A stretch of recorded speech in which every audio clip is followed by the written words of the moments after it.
Hey, everybody, and welcome to Sensitive and Empowered with Alyssa and Matt, your monthly series with two highly sensitive people who like to unpack what life is like as a sensitive creature. We're both HSP and empath, and we're both very similar. Yeah. Yes, I'm excited. Sorry, I'm like laughing because before we started, we counted down together to hit record, and it just made me laugh because I was thinking of saying that and then you said it, and so it just really validates our similarities. Oh my God. Yeah, I always It's love uncanny. connecting. I know. Yeah. And once again, like last month we talked about what did we urgency and perfectionism and stuff, and we were both navigating that big time last month. And then this month, I messaged you and was like, hey, what should we talk about this month? And you brought up the topic of loneliness, and I had just finished writing my first newsletter talking about how I'm dealing with loneliness and the lone wolf. And so again, we're very dharmically connected. We walk a very similar dharma, which is really beautiful. So anyways, we're going to be talking about loneliness today, and what it is like, being different, being divergent to a certain degree on this planet. And 20% of people are similar to us, but it can be hard to find those connections. And loneliness, I think, is a very common experience for many highly sensitive people and empathic people. So yeah, we wanted to just have a really open, vulnerable conversation today about our own loneliness, and see what comes of it. And if there's an opportunity for us to share some insights and stuff, we will, but we're mostly just going to be sharing vulnerably. So yeah, do you feel like starting, or do you want me to start? Yeah, I mean, I can just actually, I'll have you start because I have some ideas, but I kind of want to see where you take it first. Sure. Okay. Yeah, I was trying to think of like, what do I want to share? And I'm like, I'm kind of in the energy now, so I'm really be walking myself through it. So I really want to just ask for space, I guess, mostly from myself, like giving myself space to just kind of navigate. I've had this, like, it's almost a dualism. Like, part of me really wants to connect, and part of me really does not want to connect. And lately, I've been overriding the part of me that wants connection with the part of me that doesn't want connection. I've been spending a ton of time by myself, and I'm trying to look at, like, where is this coming from? And I know there's an empowered side to it, and I know there's a disempowered side to it. So I really want to unpack both. The empowered side is I love being by myself.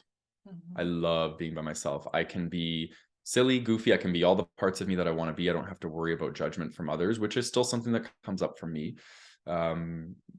And I don't have to worry about being bothered by people. There's just I'm in control. I think that's a part of it, is I'm in control of my own experience when I'm by myself, and I really enjoy that. The disempowered side to it is there's probably fear. Not probably, there's fear that comes up around it. Some of it is like the judgment stuff. And some of it is like, I feel like I'm not related to be completely honest. I feel like when I'm talking to certain people, because I have lots of friends, and some of them are HSP and empath, and some of them aren't. And when I'm not with the people that are HSPs, I feel like there's a part of me that I have to hold back. Like, I can't be my full, spiritual, like, talking about the things that I talk about. And if I do, it kind of like is just like, whew, like they're not with me, like I've lost them. And I struggle with that. And I'm like, I have a beautiful community, and 99% of those people don't live where I live. They live in different parts of the world. And so I have a very strong sense of belonging and connection in the virtual world, but the in-person world, it's like crickets. I don't have many people in Calgary that I feel like I have that type of resonance with. And so I'm kind of like, I'm just in this energy. And I think, so that's one side of it. And actually I'll even a little bit more vulnerable, and I'll share some of my the stuff that I've been dealing with around really wanting an intimate relationship. Like I've been doing a ton of deep work over the last geez, like just in this zone, probably 5 years on like attachment healing and really getting my attachment style to be more secure. And I just feel like a really strong readiness. I feel like a strong readiness to finally meet this guy that's going to come into my life. And I'm feeling impatient. And the impatience is kind of leading to loneliness because I'm judging that I don't have this in my life because I'm impatient that it's not arrived yet. And then it makes the loneliness feel worse. So then I'm just really craving like physical connection. I'm craving having that person that I can just, share my life with and share my ideas with, and talk about what work was like, and hear from them. And, I just have a role, and I think I always have since I was younger. And maybe that's the Gemini in me, right? We're both Geminis too. Mm-hmm. We're always on a pursuit for our twin, right? That's the dual energy, is the Gemini sign. And so I felt like that ever since I was a little boy. Like I've always wanted companionship, and I've really I'm like a hopeful romantic. I want marriage. I want to have a partner that I can devote my life to, and build a life with and stuff. And so I feel like, I know it's there for me, and I know it's coming. Like it's funny, like I can sometimes feel it. Like I can feel his presence like around me, and I can feel that it's coming. But I'm rushing the process. And it's also interesting too, because my ego is like, has this story that I'm fully healed and I'm ready to go. Let's come on, bring this on. But then, I know that the universe knows better than I do. And it's like, okay, Matt, you still probably have some things that you're tweaking, you're fine tweaking some stuff, and preparing for this person to arrive. So I have to just ground myself and remind myself that, I got to be patient, and maybe that's what it is. Maybe it's, I'm learning right now how to be lonely from a very conscious place, and from that place it'll make me more of a secure lover. I won't have to rely on dependencies of my partner in order to meet needs of loneliness. So who knows? Yeah. Yeah, I mean, I love everything that you shared, and just appreciate the vulnerability, because it's like I can relate to a lot of what you were saying, like specifically when you said that you feel like people like can't relate to you or don't truly relate to you. That like struck a chord with me. I'm like, yes, that's how I feel. And for me, I also relate to like having a lot of people in the virtual world where I'm like, oh, I have my community, I have my people. And so it's interesting because I didn't even realize I was feeling lonely until I became a mom, and it hit me, and it really hit me in a new way. So it's interesting, like I have great friends. I have some that live in this area, that I have some that are in Minnesota, where I'm from. But something interesting that I've always felt my whole life, I don't know why I'm still exploring this, is I've never felt like I can fully connect with another person. I always feel like I have a little bit of a separation. Yeah. It's really interesting. And so, I think maybe part of it is a protective mechanism. I think part of it is me feeling like you were saying, like no one can truly relate to me. Even, I don't know, it's just something that's always kind of been there. And so it's this feeling of being kind of other. When I'm in a Yeah. group situation, I just feel a little other. I feel a little removed. I feel like I'm kind of observing. And so you can be in a room of people, and you can be in a room of great friends, and you can still kind of feel that little separation, loneliness. And so that is something that I've experienced. And I also can relate to the side of it being kind of from an empowered place, but also a fearful place. So I always think back to this women's retreat I went to. I think it was in 2019, and I went solo to this retreat, and I felt proud of myself, because I'm like, yes, I'm like, I don't need to rely on other people to go with me. I'm like, I'm going to go by myself. And I noticed, though, like there was a lot of opportunities where I could have connected with people. I could have sat next to someone and said hello and like made a connection, and I would choose to be on my own and be separate. And it was partially like to just protect myself and to be separated. So it's just interesting how it's played out. It's definitely that lone wolf vibe, where it's like, I don't need anyone. I've got this. I'm empowered. I'll go out to eat by myself, like, because I'm confident in myself. But then when I actually get quiet and sit with it, there is that aspect sometimes where I'm like, oh, wow, I really do wish that I had, I don't know, a friend here with me, or just feeling like somebody who really understands where I'm at.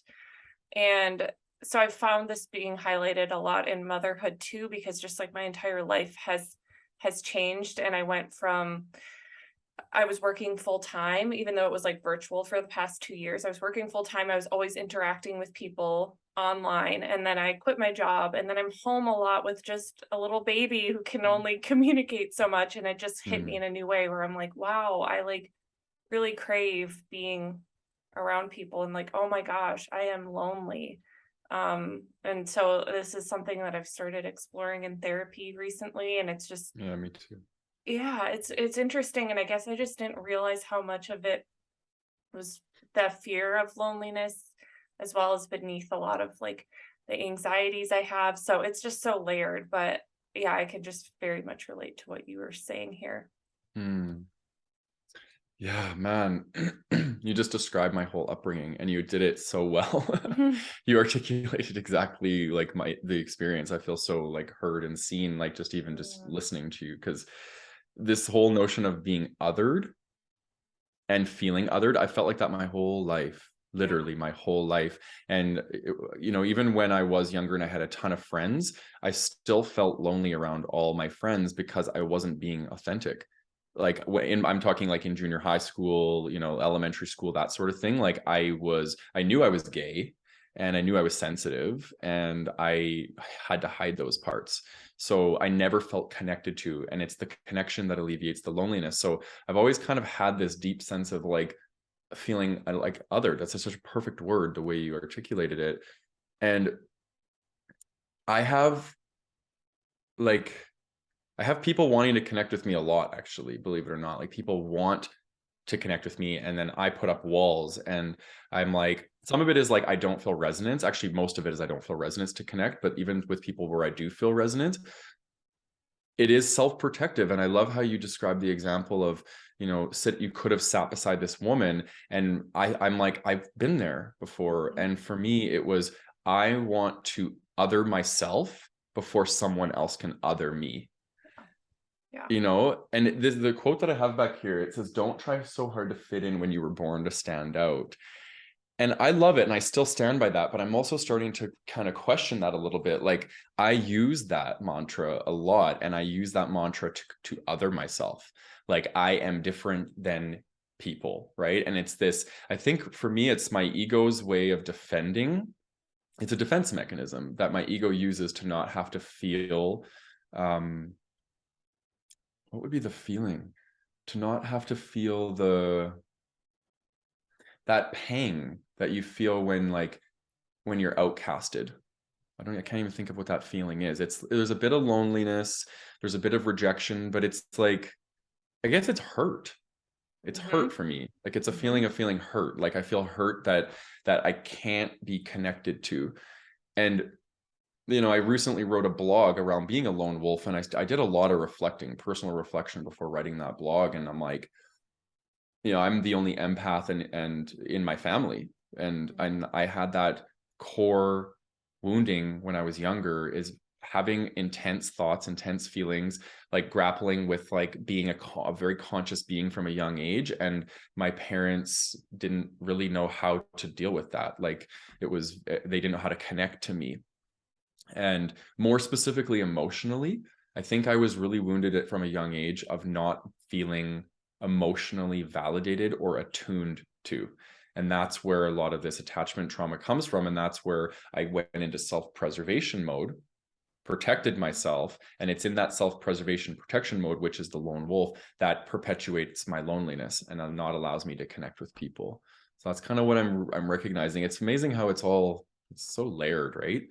Lots of Oh, layers to this stuff. so layered. Yeah. And I mean, I love everything you said. I can, of course, relate to all of this. And I was thinking too, yeah, like in middle school specifically, or just in school in general, just feeling like the people around me, the girls around me, like everyone could be so easy breezy and like just could do things and not care. And they didn't seem like they're contemplating things so deeply. And I would like play that part and then go home and write in my journal, like, all of these things I was feeling. And I just always felt so intense and so emotionally intense and just so much. And I know that the core of like me feeling other and different, I think is really related to being so sensitive and just not, I don't know, yeah, not fully.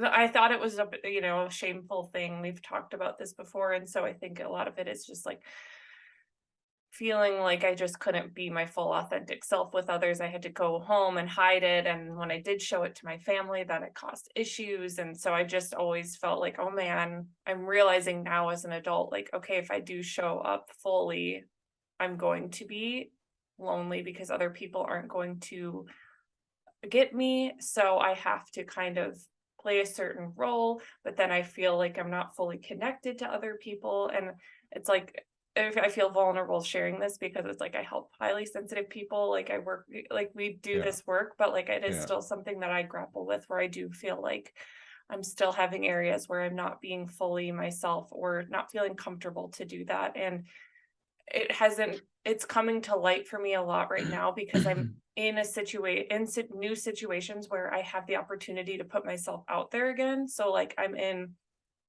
some groups with fellow new moms, Yeah. and this is the first time in a long time that I've been in like this new vulnerable situation in person where I can like meet new friends. And like, because but aside from that, like I've made friends through work. When I first moved to California, I've made friends through my husband. Like it's kind of, I don't know, it's just been, it's been a while. And so I'm like having Mhm. all of these uncomfortable feelings come up again, like, and realizing how much I am craving a friend who's like in the same season of life. Like I'm yearning for that. And I'm recognizing all of these fears that are coming up too. Like, oh my gosh, if I put myself out there, like what if, I don't know, what if they don't actually like me? Or what if, I get left out and then that's going to hurt? There's a lot of actually like, I'm still working through like anxious attachment style as well. And, or I don't know Yeah. if that was what you were working with, but anxious Yeah. attachment. Similar.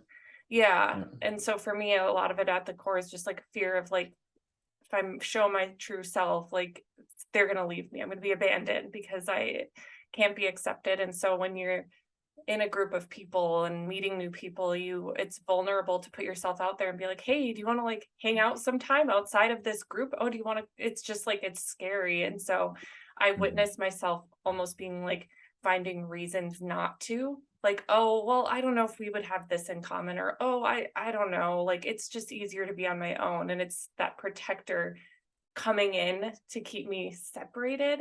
Yeah, Yeah. I'm really yearning for that connection. So it's really interesting to be kind of in that space and just feeling it right now. Mhm. Mm. Yeah. It's so powerful, like what I just think, like what you just shared, because I'm like,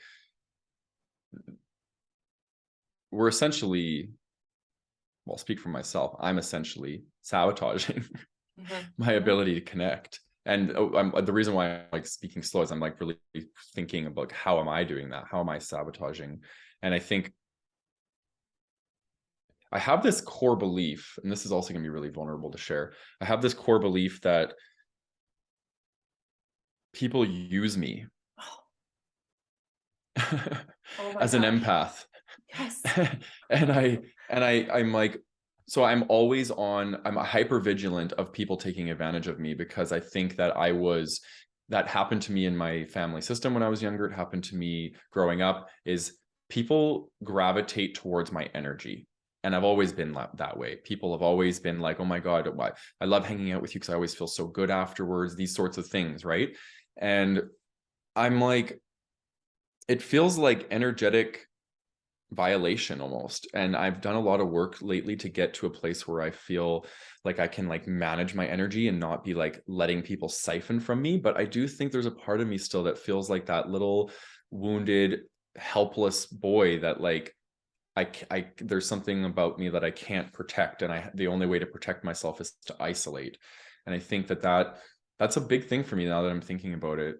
And that's probably why I'm like, I have a hard time being around people, is because I'm always in this hypervigilant state. My nervous system is on guard, and and then I'm creating my experience, right? So maybe I need to reframe that. Like, instead of looking at it like they're taking something from me, maybe they're enjoying something about me. You know what I mean? And it's just they're simply enjoying my energy instead of that my energy is somehow not infinite, right? I'm an infinite being. I have infinite energy. So even if someone were to take energy from me, that it's not like it somehow depletes me or takes away from me. Like I know there's obviously like a physical, a practical component to that might not be true, because our energy reserves on a physical level, you know, like there's a certain component that, yeah, we only have so much to give. So anyway, I'm grappling with a lot of this stuff still. As you can tell, I haven't found certainty around it yet, or mastery maybe is a better word. I'm like, yeah, the word used. I mean, it was just like, oh my gosh, I literally was speaking with my therapist about this yesterday, because that's the exact feeling that I've had. It we're so similar in that people have gravitated toward me. It's not been hard to make friends or anything necessarily at all, but it's been like, how do I feel, and does this feel good, and does it feel reciprocal? Because there has been that element where I just feel like I've been sucked dry, and I'm like, and it's interesting. Like I was talking, like with my therapist about this yesterday, and I even have some like very specific examples that weren't necessarily even like me being energetically drained, but just like me feeling legitimately used, like okay, I'll just share the example. So growing up, like we would have friends that would want to come over to our house because we had this like nice finished basement. We had a pool table, like it was like a fun place for kids to hang out.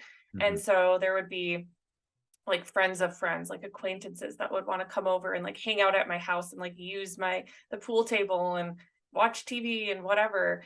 But they didn't really like, they were acquaintances and they weren't that nice to me. And I always felt like, oh, I felt totally used. And it's just like one of those very specific like childhood examples that still, there are times in my life as an adult now and as a business owner, to be honest with you, where I'll have that same painful feeling where it's like, you're just using me. You're just using what I have to get access to XYZ. And that feeling of like, I'm being sucked dry and you don't really care about me. And so I need to protect myself because otherwise I feel resentful and different. And so that just is like, it's very alive, because it is something that has like, where I feel like I have to protect myself in my life a lot of times, because it's like, oh, they'll gravitate toward me, or what I can give them, or what they can get from me, whether it is energetically or it's like wanting to use my platform or something like that. Like that's like a current insecurity I have now. So it's just interesting. And so I do see the ways where I try to self-protect and put that shield up so I can not let that happen. Because it is really painful to have that feeling. It's hard. It is very hard. I'm curious for you, what ways are you allowing connection in your life? Oh my gosh. Well, I mean, in my relationship, in my marriage, for sure, I really feel like my husband is my best friend. Like we just sort of like, it's most of the time it's pretty dang easy, which is like, I mean, it's not always perfect by any means, but it feels easeful. I feel like I can be myself, and I'm just grateful. He's one of the people where it's just like, I'm just me. And so I'm grateful for that. And I am proud of myself for putting myself in the space of these new mom groups where I am meeting other women on the same journey, because although I'm having the desire to like close myself off, like I'm noticing that I'm doing that and I'm trying a new way. And so I'm like, okay, Alyssa, like, no, go to this walk with these girls, like go to this swim class with these girls. Like I'm noticing my desire to want to hold off and like hide. And then I'm saying, let's just try a new way. And sometimes it's like uncomfortable or whatever, but I'm proud of myself for being open to it. So yeah, that's kind of the two things that are like coming up for me right now. How about you? Yeah, beautiful. I love that. It's funny when you talked about your husband, I could just feel it, and it felt so good to feel that. Like, it's beautiful. I can tell you guys, and even I see pictures and I can like feel pictures, I can feel energy, and like I can just feel that you guys have something really special. So thanks. It's really beautiful. Thank you. For me, I'm trying. I really, I'm putting myself out there. I asked somebody to go on a date on Friday. So that's like a big deal. I usually wait for men to approach me. Sure. I've been that way my whole life. Yeah. And it definitely is a fear of rejection. So I'm learning how to overcome that. And rejections felt a lot less scary now that I'm putting myself out there. So I've been being a bit more of a pursuer than a distancer, which is definitely been good.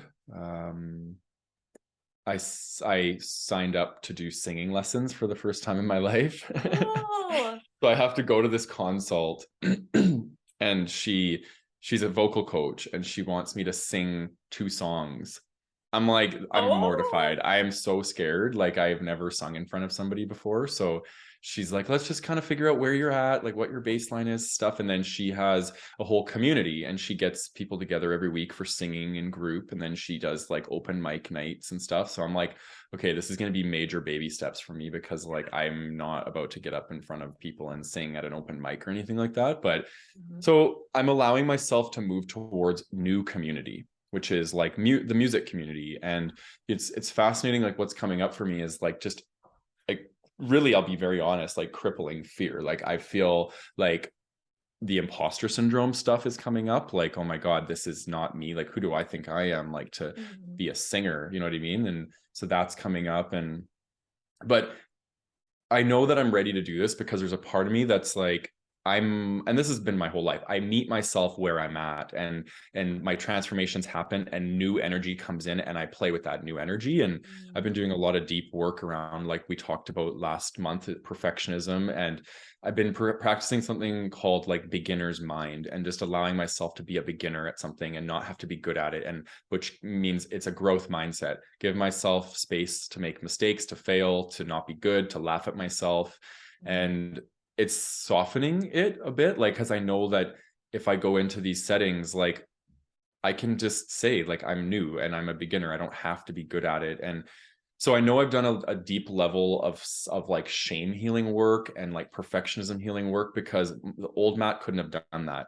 Like I would only put myself in situations where I know I was successful, where connection would be 100% certain, where there wasn't a possibility of people rejecting me. And so yeah, like I always trust that I'm right where I need to be. So those are kind of examples for me. Yeah. It's so cool. I love that you're doing that. I so admire you following like a new passion and putting yourself out there. And I Yeah. can feel the fear. I would be terrified, but like, oh my Yeah. gosh. I mean, the baby steps are everything. And something I've been thinking about a lot. And I think I did a post about this. I'm like trying to remember. But it's just like how like doing things in a new way.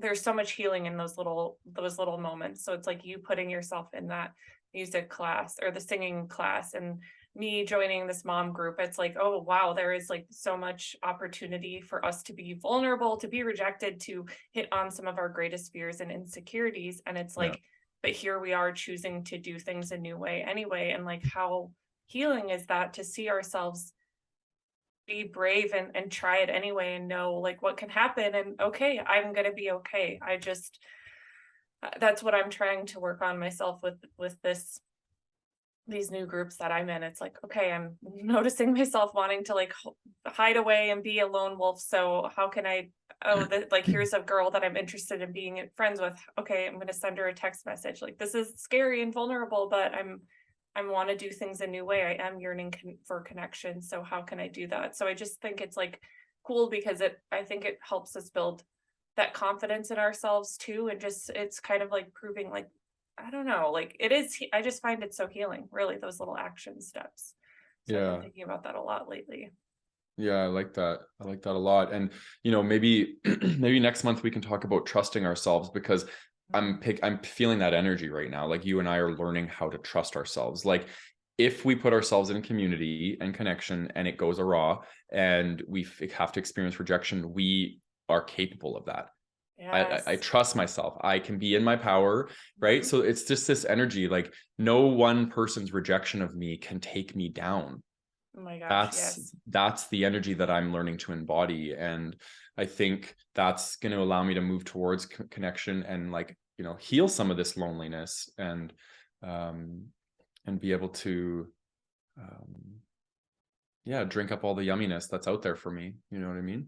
Definitely. Yeah, I love that. I agree. I think that would be such a good conversation because it is like really being rooted in like whatever happens with this other person doesn't mean anything about me or my worthiness or my value or whatever. Um, and something else too is that I'm kind of, I don't know, I always am thinking about like, okay, where am I benefiting from making myself feel other or different or whatever. And it comes up for me as well in like a business setting. And I wonder if you can relate to this, where a lot of times we're the person like leading the group, we're the ones teaching and coaching and all of that. Yes. And I have found at times, and I think I've shared on my podcast before, where I do feel quite lonely in those situations. And it's like, I don't know. So that's just another kind of unique experience that we might share where it's like, okay, where am I? Because the benefit I have often in those situations is like, okay, I get to feel like, oh, I don't have to be as vulnerable maybe as the people in these spaces. Like I do try to show up fully, but there is that kind of bit of separation and that bit of like professionalism that I have to carry. And so Yeah. that's something else I'm kind of exploring as well, as like just how that impacts me and how can I get myself in more situations where I'm allowing myself to be held by others, because I think that is something that I need and crave, and I don't often give myself because it is more comfortable to be the space holder and all of that. Yeah, exactly. I relate so much to what you said, and I've been like that since I was a kid. And I think there's an element of like you call it professionalism, for me I call it control. Yeah, yeah, Right, it's because control. Yeah. we're in control, right? And it's like I will share to the level that I'm comfortable sharing, whereas it's like true vulnerability is allowing other people to also bring out, like letting other people ask you questions, and right when in those settings they typically won't, right? So yeah, but I feel like, it's really cool because I feel like I've had a lot of growth in this area because I'm part of men's groups, where I'm just a member. Hmm. I have a therapist, like that sort of thing, where, and even just like, like connecting with you and things like that, it's really helpful and it gives me insight and I feel like I can be myself. Um, but yeah, there is, and I went through this, I think more so, probably like 5 or 6 years ago, because I was doing counseling and I realized that I was hiding behind that mask of Hmm. being the professional and being the academic and I felt like there was a power differential and that sort of thing. And so I did a lot of deep work around that and I became more of a humanistic practitioner. And I started to just allow myself to be, I shouldn't say one of the people, because in my coaching there is a difference. Like I'm literally a guide, I'm Yeah. leading, but I try to have elements of self-disclosure in pretty much everything I do, where I share myself, because that's part of my karma. My dharma is I'm vulnerable, I'm sharing who I am. That's literally my soul path, so Mm-hmm. Yes, yeah. yes. Yeah, Yeah. I'm the same way as you, and it feels so much more aligned and authentic when I'm allowing myself to just share my personal experience. And Yeah. it just like all of this is making always brings me back to how we all just simply want to feel seen by other people. And Mhm. like that's often what I'm just craving, is somebody to fully see me and accept me as I am. And I think a lot of it is kind of coming back to like fully seeing and accepting ourselves. And like that conversation we'll have about self-trust is like, yeah, just feeling rooted in ourselves and having that kind of unshakable feeling where it's like, okay, yeah, I'm going to put myself out there and it's going to be scary and somebody might not want to be my friend or might not want to continue dating or whatever, and I'm going to be okay because I know I'm a wonderful, valuable person with a lot to share. And um I think something that I will have to continue working on is just like, it is like the way I am. Yeah, the way I am is great. It's perfect. And there are people that will understand. I think that I've found myself in the past getting kind of stuck on no one will understand. There's no one that's ever going to fully understand. And then that's very Mhm. limiting and kind of cuts off potential connections of like, oh, maybe this person is deeper than I think. Maybe this person is more open to this than I think, but I'm just assuming that they wouldn't be.